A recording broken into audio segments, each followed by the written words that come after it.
All right, let's get rocking.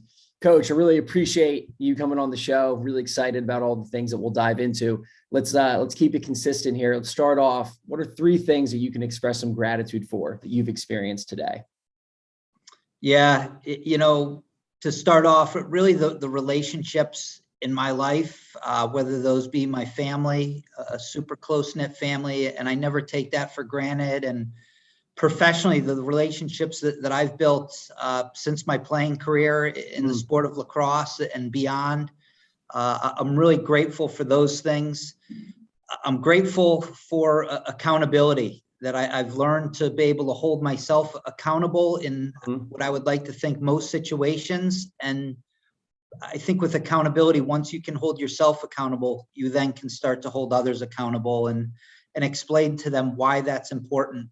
So I'm grateful for people giving me those skills in life to be able to do that.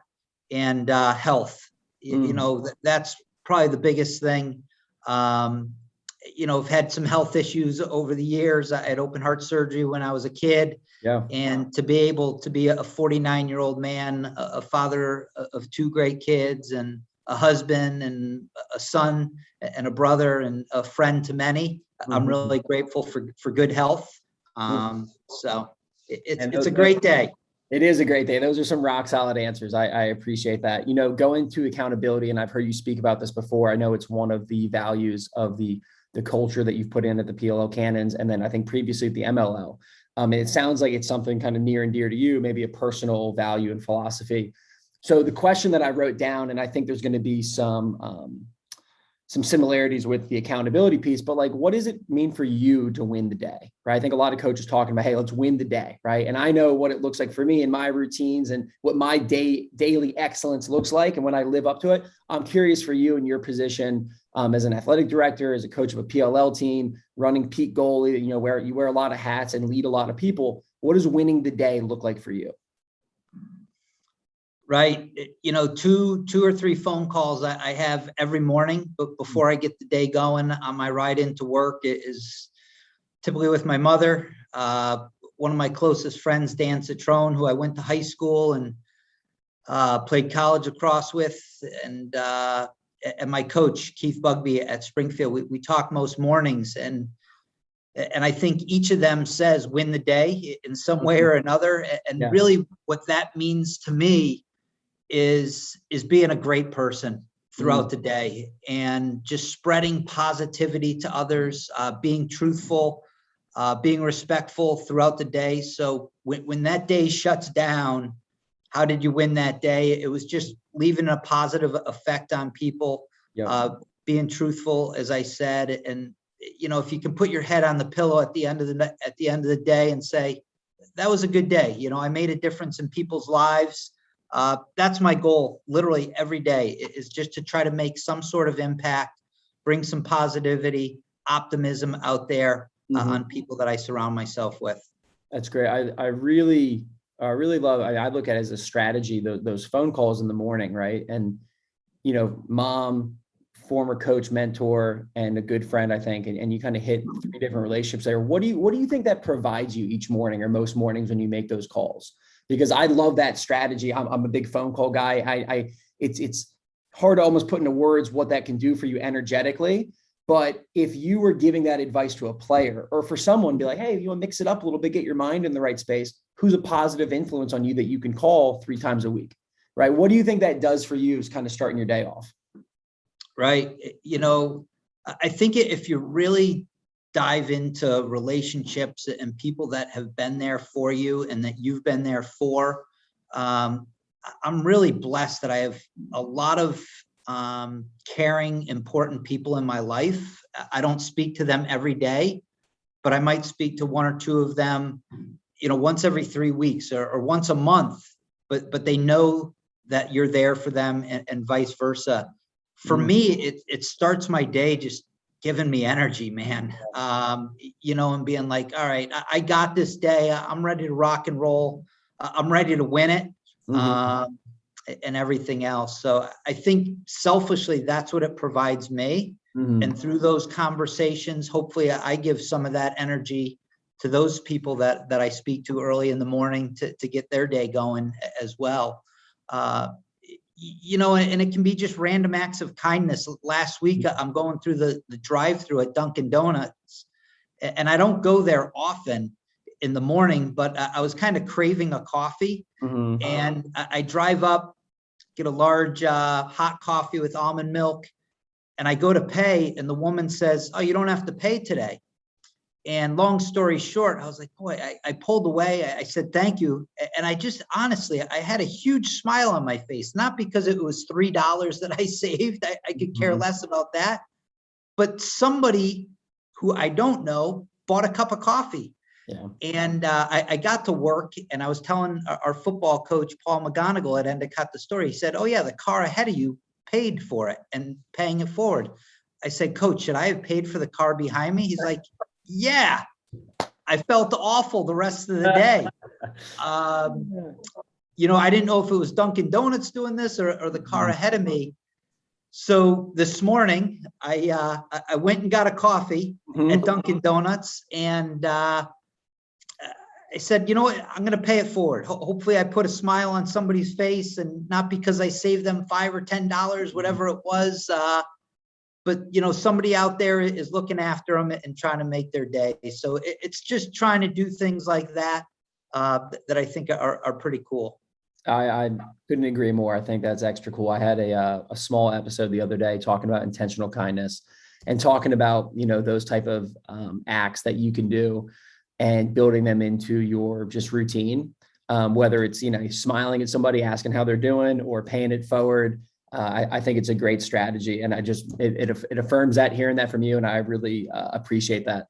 I would like to give the listeners who don't know you a little bit of background. I've taken a little bit of a dive, listening to some podcasts that you've been on, doing some reading, and you've had a really incredible career as a player, as a coach. Now, and as we were talking about before we started recording, is your role as an athletic director at Endicott, and in your leadership role there. And I think you provide a lot of really good insights for a lot of people, and have had some great lessons that people can learn along your own journey. So if you don't mind giving a background, as much depth you want to go into, I'm sure we'll pull in some threads, but for the people that don't know you, just a little bit of background of yourself. Right. Well, I appreciate that. And, I've mentioned it a couple times already, Michael, is just relationships. And I've really kind of looked back at my whole life at this point, and I've tried to form myself as a human being with relationships that I've had throughout my life and how I got started. I grew up in a town, Madison, Connecticut. I was born in Chicago, and I was raised by a single mother and my brother, who is 6 years older than I. So I always thought that was pretty special, having a brother that was always a role model, doing the right things. He made mistakes, but I kind of saw those from afar and maybe learned from them at an early age. And they both just really always instilled to go the right direction and think about before you do things. And I loved playing baseball when I was a kid. I was a pretty good baseball player.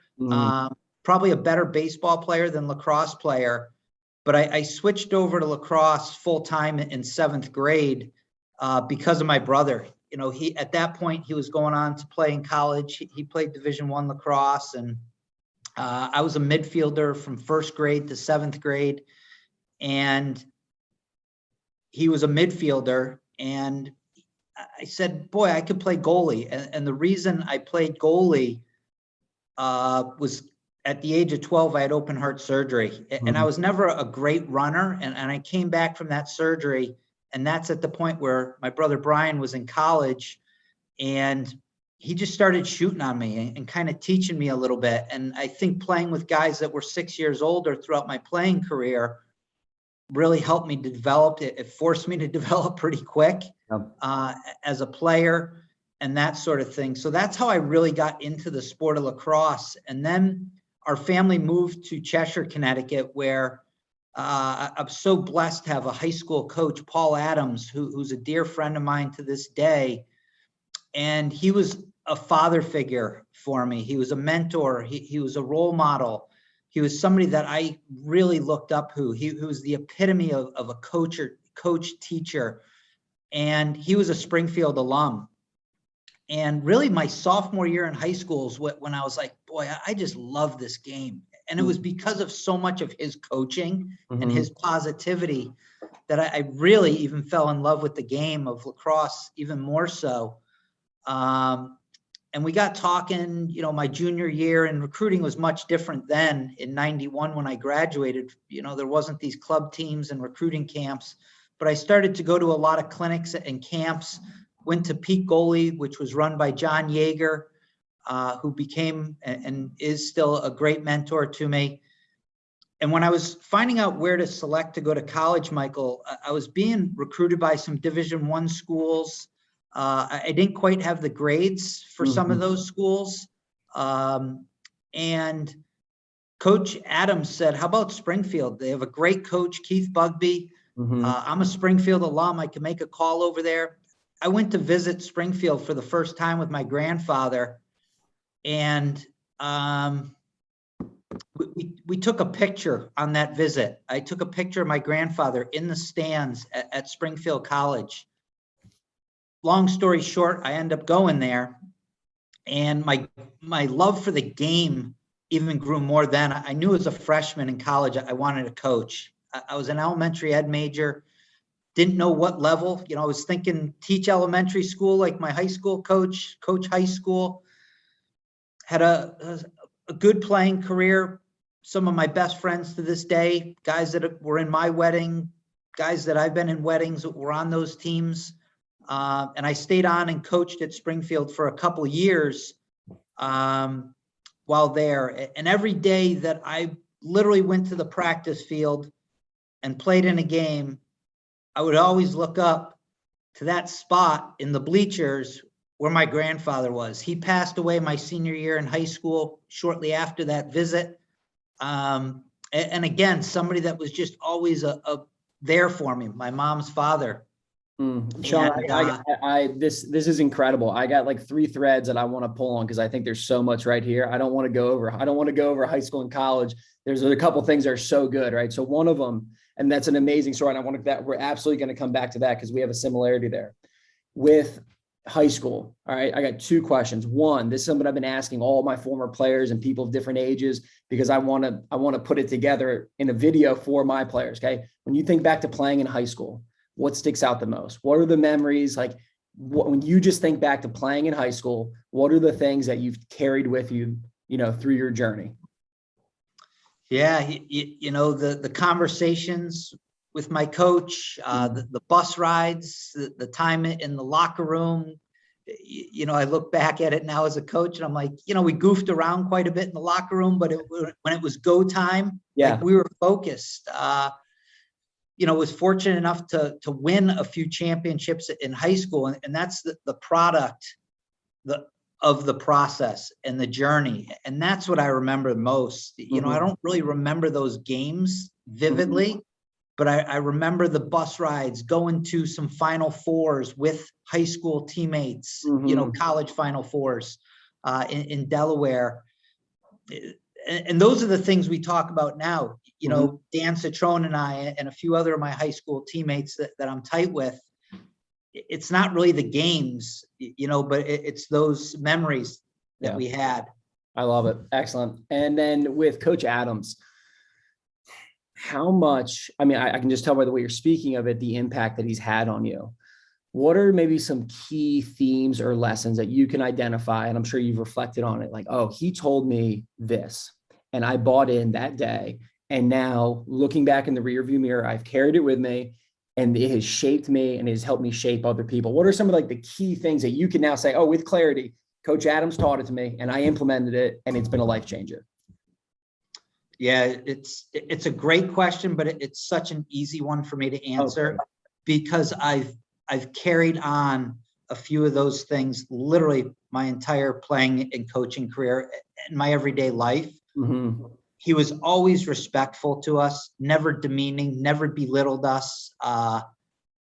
He demanded a lot, but he did it in such a positive way that you wanted to run through a brick wall for the guy, and every single day at practice on game day, he would refer to us as men. You know, we're 14 to 18-year-old kids, essentially.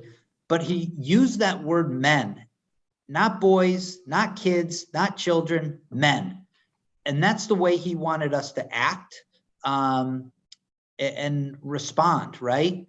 And I've always used that term with any group that I'm working with. If I'm working with youth kids, I say young men. When I coach college, it was always men. I never called them boys. With my Cannons team, you know, you can be a little bit looser with professional athletes in a sense that, you know, fellas, boys, but I always refer to them as men. And whether it's the term men or woman, it's holding yourself to the highest standard, certainly as an athlete, but more importantly, as a person. And those are things that I've just really carried through that I learned from him at a young age. I love it. All right. So let's return back to Springfield. And I'll let you, continue to talk about those key takeaways from your experience there. I think where you left off was, touching on looking up in the stands, having that picture of your mind of your grandfather there and, kind of playing with him in your headspace. But yeah, can you go on about Springfield? Because I know there's some great things that we can dive into as well here. Sure. As I was mentioning, those relationships with my teammates, I look back at my time. I was on a call last evening with a group from Springfield, all former assistant coaches. Coach Bugby's kind of built this coaching tree out there, and we had all former assistant coaches on that. So when I was finished playing, played on some great teams there. We won a national title. We lost in another one my senior year after going undefeated that season. And I don't say we won those games to boast or to brag, but we were a talented team. We had a lot of All-Americans on that team and other great players, but it was the connectivity. It was the culture that was in that program that we won those big games and those championships. And I'm convinced of that. And we always talk about that to this day, about some of those teams. So again, when I was getting ready to graduate from Springfield, I had conversations with Coach Bugby, who was just incredibly impactful during my time there. And I stayed on, and I was his assistant coach for 2 years while doing my master's. And it was time for me to then leave Springfield. And I went off to Endicott College, where the athletic director at the time was a Springfield alum, Larry Heiser, and Coach Bugby made a call. And I was 24 years at the time and didn't know what the heck I was doing as a coach, but continuing to learn through people like Coach Bugby. And I mentioned John Yeager, who ran Peak Goalie. People like that really helped me along and still do to this day throughout my coaching career. Coached at Endicott for 18 years as the head coach and assistant director of athletics. After the 2015 season, I decided that I needed a break from coaching. I needed a break to spend more time with my family. And my family, my kids were pretty young at the time. They're like, "Dad, what are you doing? Why'd you do this?" And I said, "Well, I want to be home more for you." And literally, I told them at dinner, which probably was the worst time to tell them. And they're both in tears. My wife certainly supported the decision, but she's been a godsend to me. She knows I'm a coach, and she's passionate about what my passion is, and I'm really fortunate for that. In August, after stepping down in May, the Boston Cannons job opened up. Another Springfield alum, Kevin Barney, was the president at the time. Ian Fournette, who had just come in as assistant vice president, I think he was.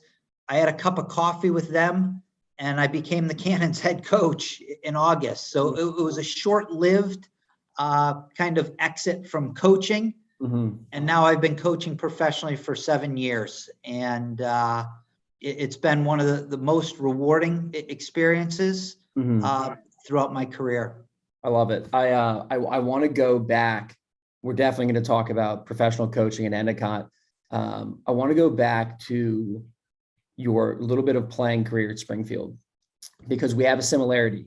And I know what it did for me, and I'm curious what it did for you. And I give this story a lot to my players when I talk about finding the right headspace, your right activation level. Where do you like to be when you play?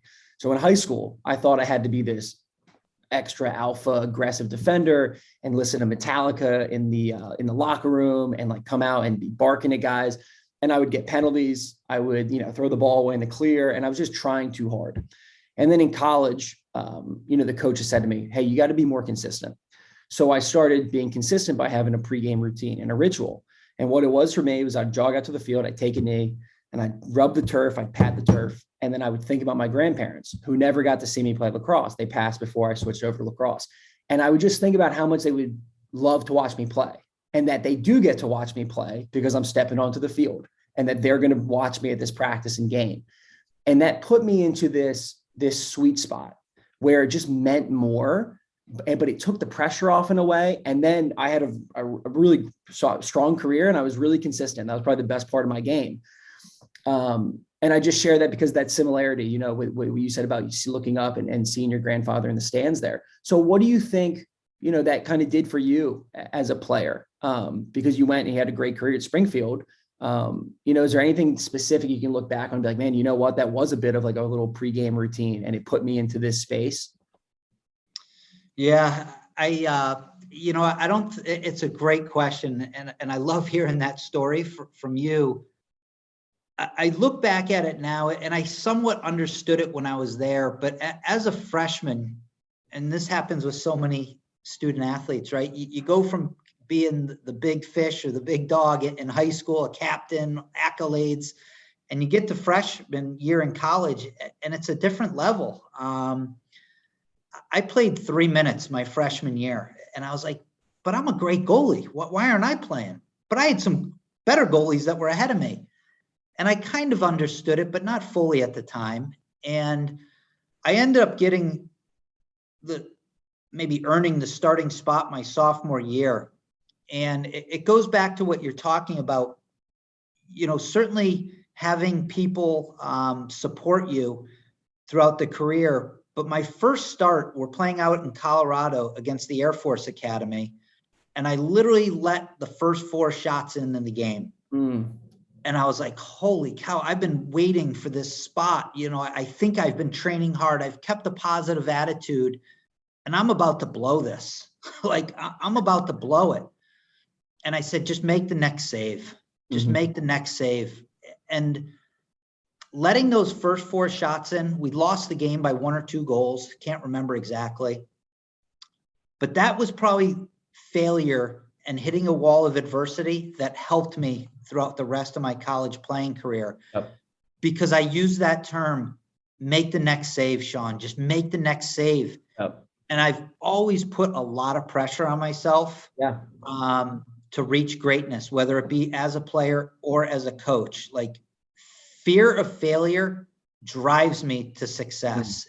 And I didn't want to fail as a player, and I was failing, and I knew I had to get it done. And just kind of using that mentality a little bit really helped me. So it doesn't answer your question totally, but I think some of those key things helped me become a pretty good player throughout college. Absolutely. And I listened to that on the podcast with Anthony Petrellis that you were on. And, you mentioned the short amount of minutes that you played your freshman year. And I just think that's such a good takeaway for a lot of the players that listen to this to hear. Really anybody, right? At any point of your career, you have expectations, and then you don't meet them. And for whatever reasons, playing time's not something in your control. And how many times do people in their life get fixated on things that are outside of their control, and it just never works out? You got to come back to what is in your realm, what can you actually impact, and then handle it. And I also appreciate the, first game, the amped up, like, man, you've been waiting for this, and you bomb it a little bit, because again, I mean, it's just expectations versus reality. and we got to be able to ground ourselves and move on. And I remember my first game coming back, my freshman year, I tore my shoulders. I didn't play, had a long rehab process, a lot of growth in different ways. I remember driving to Washington and Lee on the bus, and I am in tears in the back of the bus, just so worked up to go play, start my first college game, thinking about every person that's helped me or doubted me. And I mean, I couldn't be more excited. And the last play of build up before the national anthem, this kid shoots and I put my stick out and he snaps my head in half. And I go, Coach, my stick broke. What do I do? And he goes, get your backup. And like a sophomore, I forgot my backup back on campus. And I was like, all the energy was just went to panic. And I like taped it up. And I remember being out there and being like, dude, this thing's not going to work. And I had a similar self-talk, and it was like, just throw the ball. You've worked so hard, just throw the ball.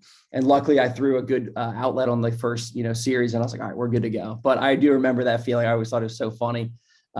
Just looking back on that. Okay. So you go from Springfield, winning a national championship, which I'm sure is absolutely electric. And then you go into Endicott and you have a really successful coaching career there. I know, again, I heard you mention this on another one, but you implemented, 3 specific core values. And it seems like those 3 have stayed with you through your entire career. And they're trust, respect, and accountability. Can you talk about how you landed on those 3, how you've implemented them as a coach back when you were coaching the Endicott men's team, and maybe how they lead you now, the Cannons? And can we use those 3 values kind of take us into Endicott and coaching professionally? Absolutely. I tend to reflect a lot. And when I was a young head coach and really building a program that was only 2 years old, when I took it over, we had 15 guys on the team. And I said, I'm coming from a program that's been so successful and winning national championships, and just the culture was positive. I'm like, how do I do this? And obviously you got to have great players, right? You have to have talent, but talent really is only going to win you games. And I want to win championships. So how can you do that? And I thought back about my time, throughout high school, throughout college, and how we achieved that. And it was with talent, but it always came back to the culture of the head coach, the assistant coaches, the leaders, and that just permeates throughout the entire team, right? And I started thinking of kind of cliche buzzwords, how to get there, commitment, dedication, love, support. And I said, how have I been treated? And how have I tried to treat others? And I think in the game of life, if you respect yourself and you respect others, there's something there, right? Where I think if there's disrespect there and there's animosity, things aren't going to go well. And trust, you really have to trust, certainly yourself, but I think even more so your coaches. You have to trust them. As a 14, 18, 21-year-old, you're going to second guess your coaches. But if you can get in your mindset to trust them, that they're the professionals, they have the best interest of the team, individuals, the program, there's something there. And trust was a big thing. And accountability, as I said, it took a while for me personally to be able to hold myself accountable. And once I empowered myself to be able to do that, I'm like, wow, this is some good stuff. Like I can hold myself accountable. Now I can hold others accountable. Be a thumb. Always point at yourself first. Don't be the finger pointing at somebody else. And I think with those 3 things, after I really evaluated everything, if you can build a culture around those 3 words, and it's a lot of work to do it, you're going to have pretty successful teams. And I really use that today with coaching the Cannons still, that all 3 of them, but I go back to the respect and the accountability. These guys are the best of who they are, and the trust. When you have guys like Paul Rabel and Lyle Thompson and Ryan Drenner and Shane Jackson and Stephen Rafis, those are some big name, great players, some of the best in the world to ever play the game. But what those men had was trust, respect, and accountability. That if we put the ball in Stephen Rafis's hands at the end of the game when it was close, who's a rookie, Paul, Lyle, and Ryan are going to be like, awesome, let's go. Let's win the game. Because they had that trust and that respect for their teammate, the coaching decisions of the assistants and that sort of thing. And it just affirms kind of what you're doing with your core values to build that culture. Completely. Can I quote you in saying talent wins games, culture wins championships, or did you grab that from somewhere else? No, you can use it. I like that one. It's a simple one, but I really like that one. And I also like the be a thumb, not a pointer. I think it's a really simple phrase that guys can grasp. That's a good one. It's got some good image there. I think about, I don't know, years ago, I just started saying to my players, I go, hey, can we all agree on something? Do we all want to be respected in the community, on the team? Can we all baseline? Everybody wants to be respected. Kids, yep. Okay, great. And I go, well, do you know the formula to respect? And I go, what's the formula, coach? I go, well, the more you give, the more you get. That's it, man. That's all it is. Right? Like, obviously you want to start with self-respect, right? But that is a form of you respect others at the highest level, and it will come back to you. And I've seen it in my own life, and I've seen it with players who buy into that. So I really align with what you're saying there. And then the trust piece, I'm a big fan of Dr. Bob Rotella, who's a famous sports psychologist. And as I get into golf, he's kind of really dominated that space. But one of his things that he's really famous for is the phrase train it and trust it. Now, this is an internal mechanism, right? Like, you train your skills so that you can go trust it. You don't train it to think about it. You train it to trust it. And I think how important that is, and how many players I've helped just with sharing that. I go, dude, you put the reps in, the hay's in the barn. You just got to trust yourself now. And which is such a funny, hay's in the barn. I feel like that's like an old like football coach thing, which I love.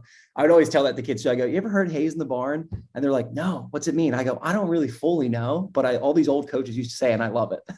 Right. But train it, trust it. And when you can have that with multiple people, and that we coach them so that we can trust them. A good friend of mine, Ryan Tucker, is a coach at Norfolk Academy. The best. And he actually gave a presentation through Jamie Monroe's virtual lacrosse summit. And it was like how to develop trust in your players, and giving them that space. And I thought that was a pretty good presentation. But I align with all three of these. And I think the way you've boiled them down, and I also think there's power to you sticking with them. Has there ever been a time over your career where you've been like, oh, I got to add in the fourth one, or like, I got to tweak this a little bit. And then you go, you know what? No, like, these are the three we're going to hammer. Like, has there been an internal, because you said you reflect a lot. I'm sure you've reflected on these things. Tell me about like the process to stay consistent with these values. What's that look like? Yeah. I think those are the three core standards. And then under that, sure. I always go through kind of substandards, if you will. And those can be anything. And I really try to direct those towards kind of the personality of our team, that you're always going to have the standard of trust, respect, and accountability.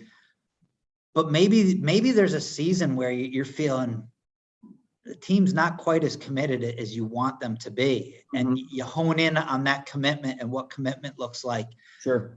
Maybe it's a season where you got a great group of guys, talented, but they don't quite work as hard as you want them to, and you hone in on that hard work and lead that into more commitment and how that can get there.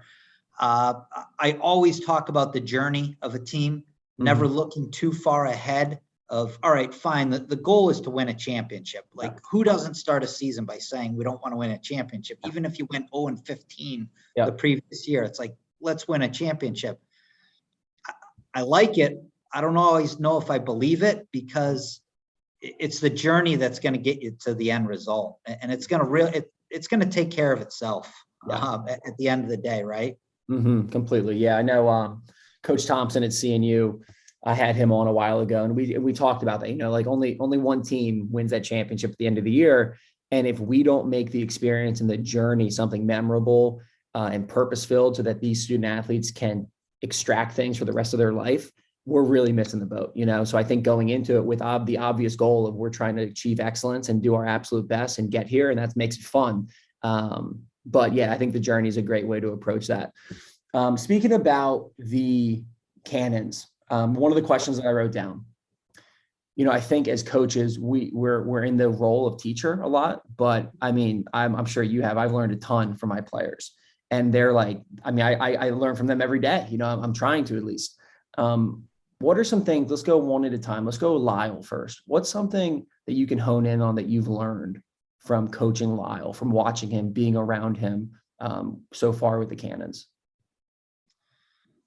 Yeah, watching him while he was at Albany and then play professionally in the MLL, obviously always have respected him as a player first, because I didn't know him as a person, as a man, as a father.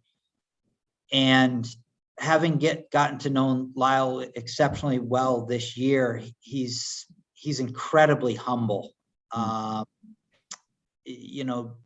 I think his heritage and being Native American, he looks at the game really interestingly and plays it for a lot of different reasons. The guy's a fierce competitor, one of the most driven guys I've ever been around. But I'm not quite sure the result of the game always matters. And I say that respectfully. It's why he plays the game, the creator's game, and how he plays the game with so much respect. He never talks smack on the field.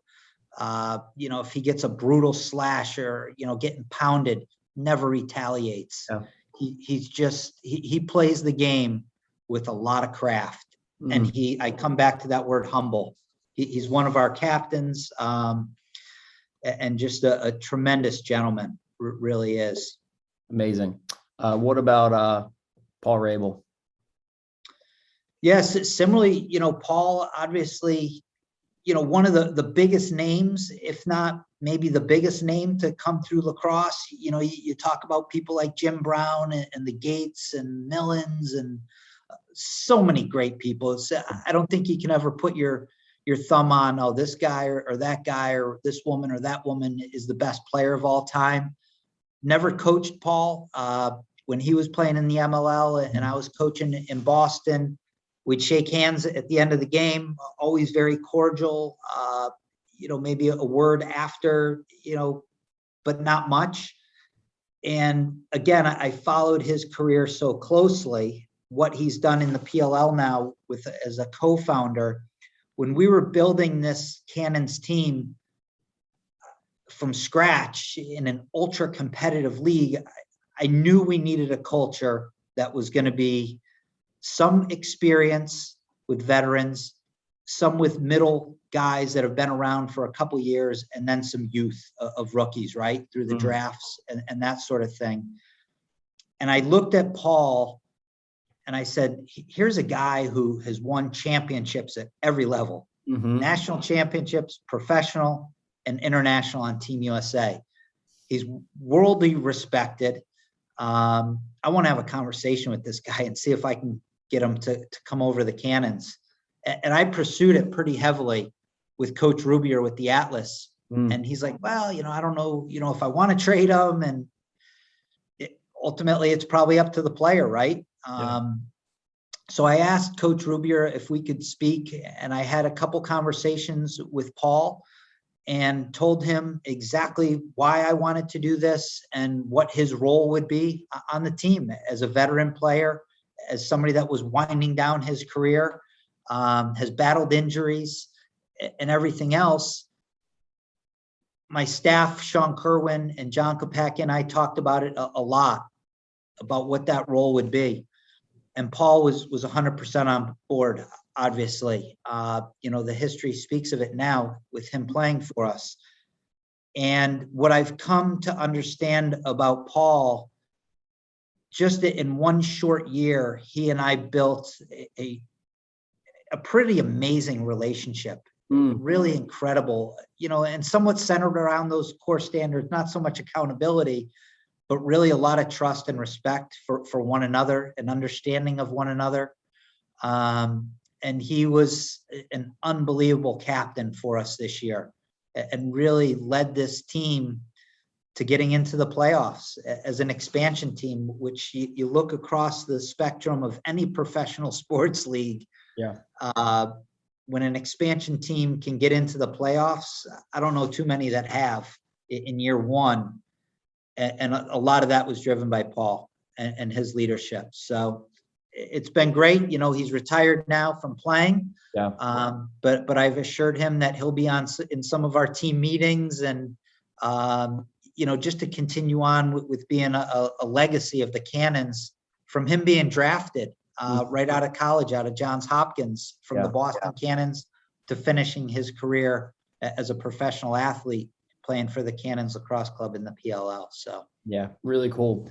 Amazing being able to hear that from you and what you're pulling from both of those guys. I think both are, from my perspective as a fan, you know, extremely accurate. I think about the way that Lyle competes and the way that he is almost stoic on the field, but internally, you know, I'm sure there's just a ton of passion and competitiveness, but like you said, getting checked, whatever it is, you know, scoring goals, it is focused on the right reasons. And then obviously what Paul has done as a player and as a leader in the PLL is incredible. So hearing those insights is really cool. I want to pivot a second because I really love how you went after Paul with a plan in place, right? It was really thought out. This is why I think you should come play for me. And you pursued it heavily, like you said. And I think there's a lot of power to doing that in anything, in any time of your life, being like, I'm going for this.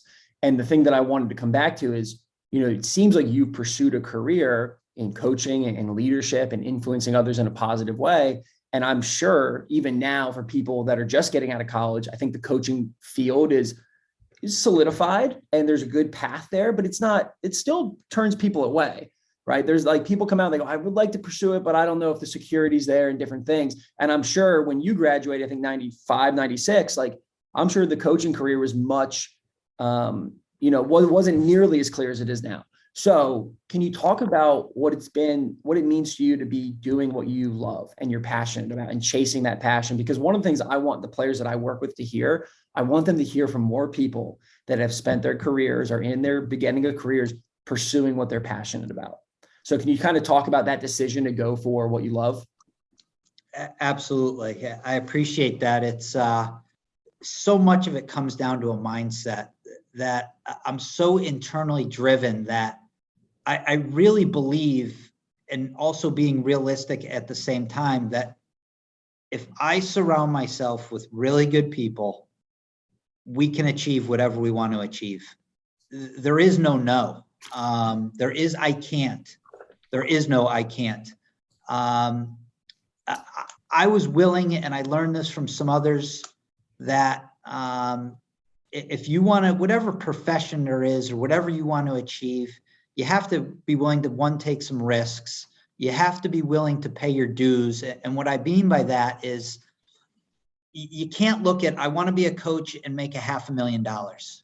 You have to say, I want to be a coach and these are the reasons why, and I'm willing to do it in a volunteer role. As a graduate assistant, I was making $2,000. I was swiping meal cards in the dining hall. I was literally sleeping in a room the size of a closet, like so many coaches, right? But I knew that if I paid my dues in a way, and I really wanted to do this, and I earned a head coaching position, I could do some pretty good things in this profession. So again, you can't look at the end game of, I want to make $500,000 coaching. If you do all the right things, could that be the end game? Sure. But you have to be willing to put in the time to understand why you're doing this, to understand that it's really your passion, and that sort of thing. So. Excellent. Very, very sound advice. All right. So going now, we spoke a little bit about it before we officially got rolling, about your role now at Endicott. And specifically, I'm really curious about the leadership aspect that you provide. So can you talk about what that role looks like, maybe a little bit of the success that the teams are having this fall? And then I probably will, you know, pull in some threads about the leadership stuff. Sure. You know, I've always been in an administrative position, as well as when I was coaching here for the 18 years and became the associate athletic director in 2015 after I stepped down as being the head coach. And my role changed a little bit in the department under the leadership of our director of athletics, Brian Wiley. Is I oversee all the men's teams and those coaches. which is a really fun part of my job, because I'm a coach. I was a former college coach and can lend some experiences, some successes, certainly some failures, and advice on maybe how to do things through coaching and recruiting. And I never look at it as, oh, I'm the associate AD and you're a coach. No, we're all coaches. We're all working together for the common ground. Let's figure this thing out. I also oversee and run the leadership program for 80, 90 of our captains and roughly 40 emerging leaders, typically freshmen, sophomores that coaches believe could be captains or leaders in their program at one day. And that is probably one of the most joyful parts of my job, to be honest with you, is because I'm working with student athletes and seeing their love for their sport and how they train and appreciating what they do. And our standards, our core standards in our shield for our leadership program at Endicott are commitment, character, confidence, and effective communication. And everyone in our department, whether it be the athletic director, assistant, associate ADs, coaches, assistant coaches, sports information, contest management, wellness, strength and conditioning coaches, front desk people, that whole group and our current student athletes 7 years ago came up with those core standards and why those were going to be our core standards. We have monthly meetings with this group. We do things outside of those monthly meetings with these leadership groups to instill a culture within our department that we're all speaking the same language.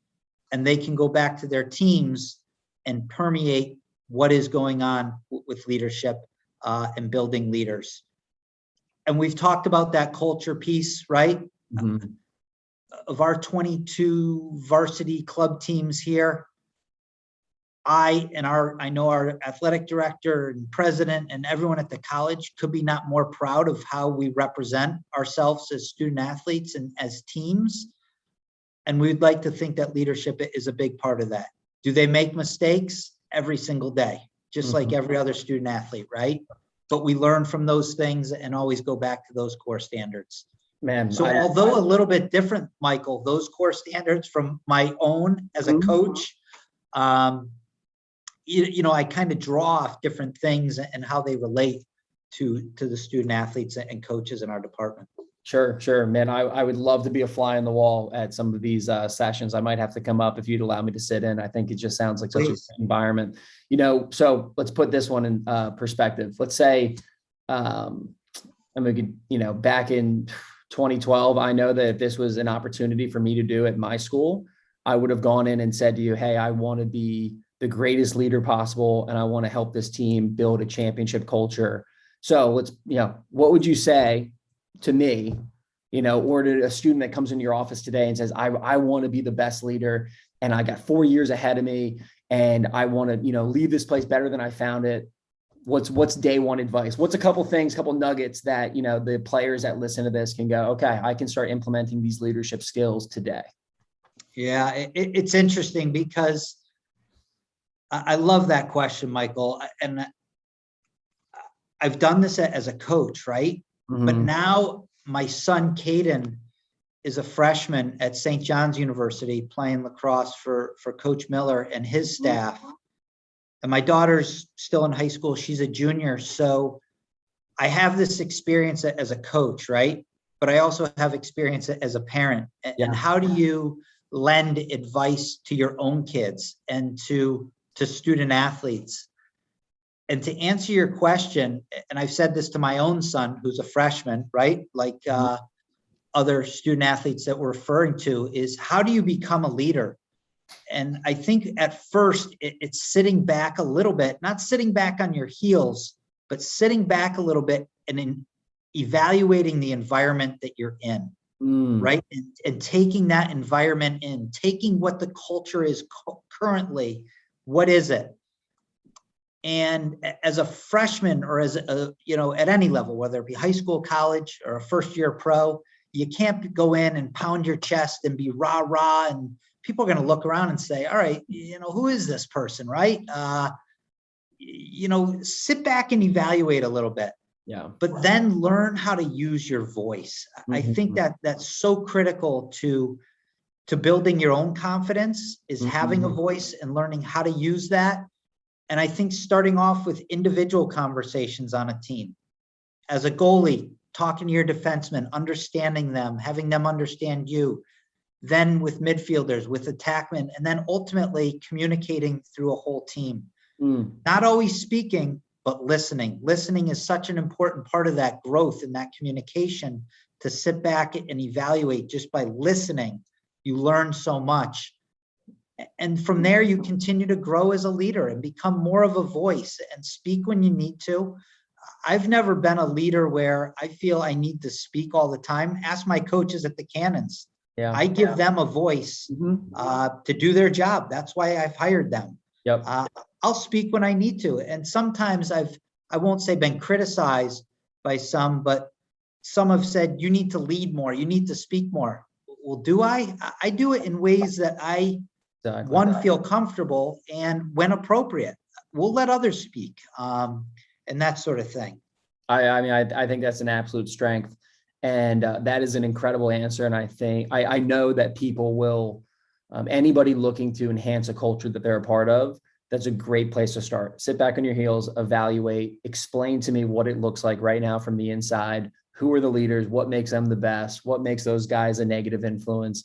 What is coach saying every day? How's it, all those things. I think that's an excellent piece of advice. I probably could have used that back in 2012. Where were you, coach? And then, so, I did want to ask one question on parenting, and then I want to finish with effective communication. And I think that'll be a wrap. That's all right. It's about a few more minutes here. So parenting.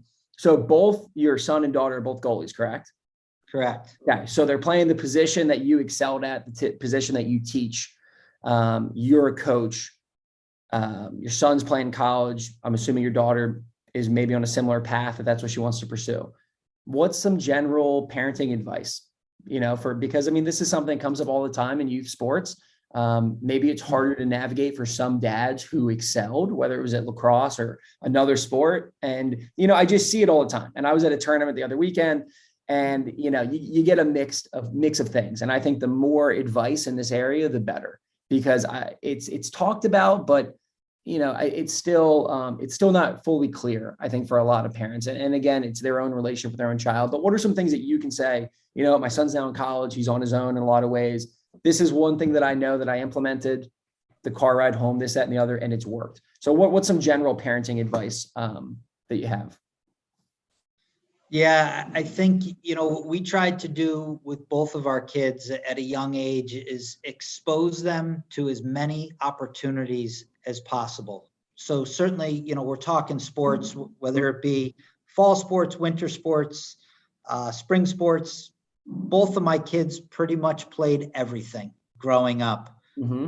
Maybe only one season here or there because they didn't love it. And that was what we always tried to say as parents, was do what you love. Do what you love. And, my daughter, she played volleyball for 1 or 2 years and found it wasn't her passion. My son played basketball for a long time because he loved it, but kind of the sport passed him by a little bit. Really competitive team in high school, just some injuries early on, couldn't carry on with that sport, but loved it. Things like going and working soup kitchens, exposing them to things like that at a young age to give back and see different demographics of life, and just to experience different things, and never, ever put the pressure on your kids and live through your own dreams. Like, my kid's got to be an all-American goalie. Like, I could care less if either of my kids played lacrosse. I wanted them to do what they loved, but we exposed them to so many different things. My son, it's almost scary, the type of passion that he has for the position, the sport. He's saying he wants to be a coach. He's a business finance major at St. John's, but he's thinking he wants to get into coaching. Part of it's probably because he sees that dad never went to work for a day in his life. I've never complained. Yeah. I love what I do. And he's probably like, if I can make a living doing this and I love it, great. Will my daughter play in college? She has that dream to do so. But we'll see what happens. Sure. My biggest piece of advice, bottom line, expose kids to different things, play multiple sports growing up. You don't have to focus on one, and do it for them. Don't do it for yourself. Yeah, I love that exposure. Yeah, exposure and do what you love. I think are excellent. And then, making sure that, you're parenting in the way that it's not your dream. And I think that's something we need to be mindful of. Okay. Wrapping it up, I'm really curious about that core value for the leadership program and the athletic department of effective communication. Whether it's how you guys define it, how you live it, I think it's essential to any thriving environment or relationship. So I'm just curious about effective communication. Definitely. It's probably the biggest standard that we use in our department daily is just communicating with one another. We have a large department of coaches and support staff and trainers, and the list goes down and down. For example, if you're going to be late coming into work, just let us know. Mm-hmm. If you need to do something outside of work, great, do it. But at least we know where you are, and that you're not here if somebody's looking for you. Mm-hmm. And that's one example of many. Yeah. But always being an active listener. Yeah. Always being an active listener and be willing to try new things while listening. And really it means checking your ego at the door. Mm-hmm. Every coach, every athlete has some sort of ego. It's what makes you great at the end of the day, right? Part of that. But check that ego and be willing to listen and communicate to take on new ideas. I love it. Yeah. One of the things that we are implementing and have been doing for a little bit with the students in our academy is teaching them strategies for active listening, but also, working on their speaking, and whether, public speaking one-on-one, but there's some things that we're doing to strive to help them be more effective communicators. And I think it's kind of, the classic, how much of the game is mental. Kids will say 90%, 70%, 20%, whatever. How much time are you spending working on your mindset? You go 0, and you go, all right, well, we gotta tip the scales a little bit. And I think it's the same. You said the first thing that you would tell an aspiring leader is evaluate the environment, right? You got to sit on your heels and do some listening. So what's the quality of your listening skill set? How much are you really picking up? And there's some pretty cool drills around listening that active listening stuff is pretty cool. So I love it. Coach, I'm so grateful that you spent the time with me today. I think you are absolutely an effective communicator. I think you live in a way that is purposeful and in alignment with your values and who you want to be. I think it's definitely an inspiration to me as a coach and as a leader. And I hope that it's an inspiration. I know it will be an inspiration to a lot of people that listen. So again, I'm really grateful. The one thing that stuck out to me big time is you mentioned relationships in every single question that I asked. So I'm glad that we've gotten to start a relationship here. And I'm just really excited for this episode to get out there and for people to listen. Michael, thank you. This was a joy being on, and you talk about those relationships, and you and I have crossed paths previously, and a start to a nice friendship here. So thank you so much for having me on, and appreciate it. Rock and roll, Coach. We'll talk soon. Appreciate you. Thank you.